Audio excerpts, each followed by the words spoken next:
Assalamualaikum warahmatullahi wabarakatuh, salam sejahtera bagi kita semua. Halo anak-anak, selamat datang di kelas sejarah, di mana boleh saja kita membahas masa lalu, tapi belajar di sini harus berorientasi masa depan. Sebelum kita mulai, perkenalkan nama Bapak Rashid, dan Bapak juga dibersamai Bapak Yuda. Di sini kita akan belajar mengenai kerajaan-kerajaan maritim Indonesia pada masa Hindu dan Buddha. Bapak Rashid dan Bapak Yuda berharap setelah proses pembelajaran, anak-anak sekalian diharapkan untuk dapat memahami, mengeksplorasi, mengidentifikasi, menganalisis, dan membuat laporan hasil analisis terkait kerajaan-kerajaan maritim Indonesia pada masa Hindu dan Buddha dalam sistem pemerintahan, sosial, ekonomi, dan kebudayaan serta pengaruhnya dalam kehidupan masyarakat Indonesia pada masa kini. Oke, anak-anak, jadi mohon diperhatikan dengan seksama setiap materi yang diberikan ya, mengenai kerajaan-kerajaan maritim Indonesia pada masa Hindu dan Buddha. Tapi sebelum kita memasuki materi, alangkah baiknya kita pahami apa itu kerajaan maritim, dan mengenal agama Hindu dan Buddha terlebih dahulu. Kerajaan maritim adalah sebuah kerajaan yang berpusat di daerah pesisir atau laut dan tergantung pada perdagangan dan pengaruh maritim. Kerajaan-kerajaan maritim biasanya berkembang di daerah pesisir dan pulau-pulau yang berada di jalur perdagangan internasional, sehingga memiliki akses ke berbagai sumber daya dan barang dagangan. Kerajaan maritim biasanya memiliki kekuatan militer yang kuat untuk melindungi wilayah pesisir dan perdagangan dari serangan musuh.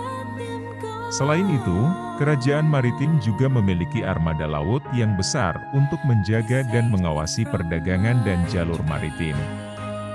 Agama Hindu dan Buddha adalah agama-agama yang berasal dari Asia Selatan. Agama Hindu berasal dari India dan dipraktikkan oleh masyarakat Hindu di India dan negara-negara seperti Nepal, Sri Lanka, dan Indonesia. Agama Buddha juga berasal dari India dan didirikan oleh Siddhartha Gautama, yang kemudian menjadi Buddha. Agama Buddha dipraktikkan di negara-negara seperti India, Sri Lanka, Thailand, Myanmar, Laos, dan Indonesia. Agama Hindu dan Buddha memiliki banyak kesamaan dan perbedaan. Keduanya memiliki pandangan tentang siklus kelahiran, kematian, dan reinkarnasi. Namun agama Buddha menolak konsep Tuhan dan menyatakan bahwa nirwana dapat dicapai melalui ajaran-ajaran Buddha dan meditasi. Sedangkan agama Hindu memiliki banyak dewa dan dewi, serta mempraktikkan pemujaan di kuil-kuil dan upacara-upacara keagamaan. Meskipun agama Hindu dan Buddha berasal dari Asia Selatan, keduanya tersebar luas ke berbagai negara di Asia Tenggara, termasuk Indonesia. Kedua agama ini mempengaruhi budaya, bahasa, seni, arsitektur, dan sistem kehidupan masyarakat di Indonesia hingga saat ini. Baiklah anak-anak, mungkin itu saja sebagai pengantar kita kali ini, mari langsung saja kita beralih ke materi.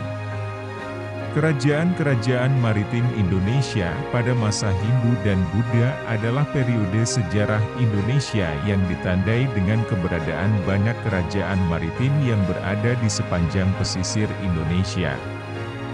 Periode ini diperkirakan berlangsung dari abad ke-4 hingga abad ke-15.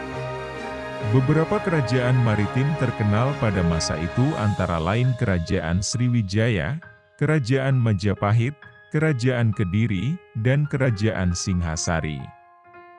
Sistem pemerintahan pada masa Hindu dan Buddha ditandai dengan adanya sistem pemerintahan monarki atau kerajaan yang dipimpin oleh seorang raja atau penguasa.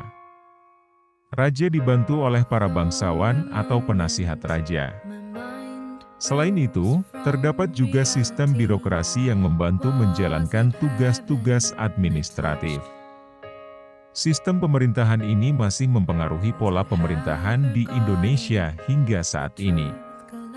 Sistem sosial pada masa Hindu dan Buddha dibagi menjadi beberapa kasta, yang menentukan status sosial seseorang dan juga menentukan pekerjaan yang dapat dilakukan oleh seseorang.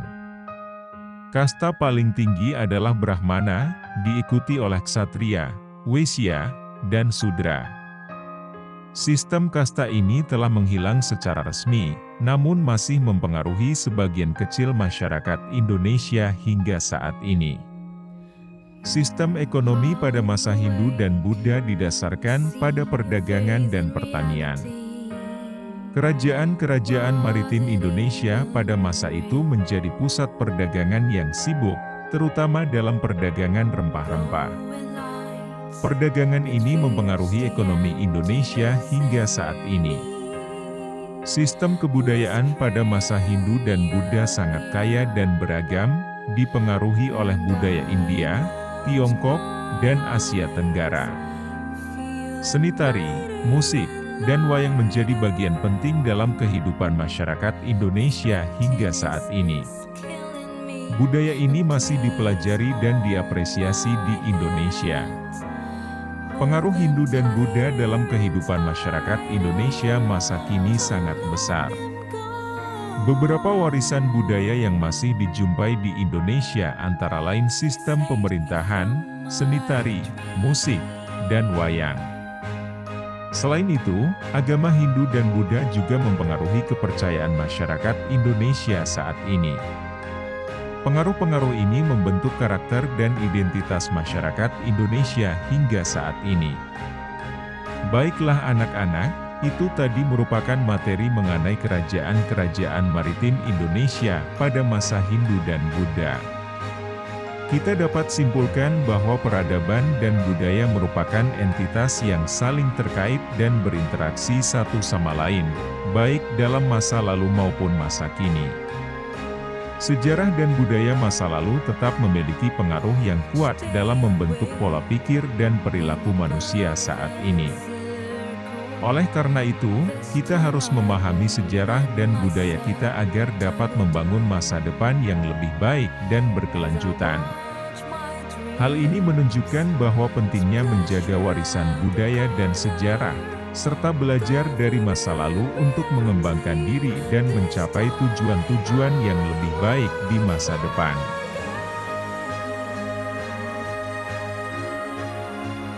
Pertanyaan 1. Bagaimana pengaruh kebudayaan India, Tiongkok, dan Asia Tenggara pada perkembangan kebudayaan di Indonesia pada masa Hindu dan Buddha? 2. Apa saja kerajaan maritim terkenal pada masa Hindu dan Buddha? 3. Bagaimana sistem sosial pada masa Hindu dan Buddha mempengaruhi kehidupan masyarakat Indonesia saat ini? 4. Apa saja pengaruh agama Hindu dan Buddha pada kepercayaan masyarakat Indonesia saat ini?